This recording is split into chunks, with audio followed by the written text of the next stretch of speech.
Elves and the Shoemaker. This originally appeared in Grimm's Household Tales with the author's notes by Jakob Ludwig Karl Grimm, translated by Margaret Hunt in 1884. A shoemaker, by no fault of his own, had become so poor that at last he had nothing left but leather for one pair of shoes. So in the evening he cut out the shoes which he wished to begin to make the next morning, and as he had a good conscience, he lay down quietly in his bed, commended himself to God, and fell asleep. In the morning, after he had said his prayers and was just going to sit down to work, the two shoes stood quite finished on his table.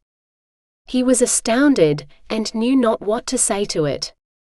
He took the shoes in his hands to observe them closer, and they were so neatly made that there was not one bad stitch in them, just as if they were intended as a masterpiece.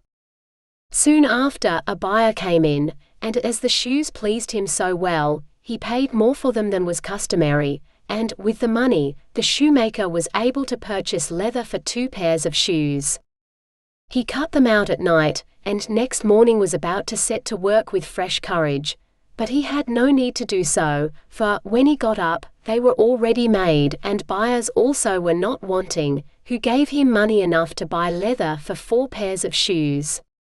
The following morning too he found the 4 pairs made, and so it went on constantly. What he cut out in the evening was finished by the morning, so that he soon had his honest independence again, and at last became a wealthy man. Now it befell that one evening not long before Christmas, when the man had been cutting out, he said to his wife before going to bed, "What think you if we were to stay up tonight to see who it is that lends us this helping hand?" The woman liked the idea and lighted a candle, and then they hid themselves in a corner of the room, behind some clothes which were hanging up there, and watched.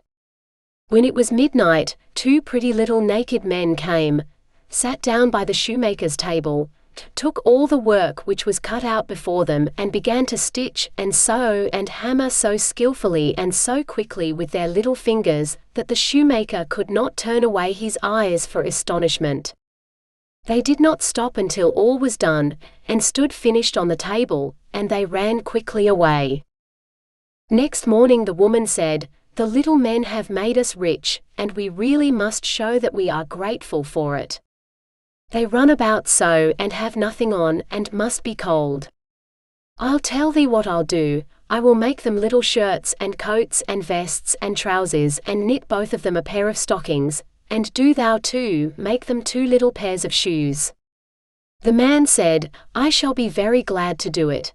And one night, when everything was ready, they laid their presents all together on the table instead of the cut-out work, and then concealed themselves to see how the little men would behave. At midnight they came bounding in and wanted to get to work at once, but as they did not find any leather cut out, but only the pretty little articles of clothing, they were at first astonished, and then they showed intense delight. They dressed themselves with the greatest rapidity, putting the pretty clothes on, and singing, "Now we are boys so fine to see, why should we longer cobblers be?" Then they danced and skipped and leapt over chairs and benches. At last they danced out of doors. From that time forth they came no more, but as long as the shoemaker lived all went well with him, and all his undertakings prospered.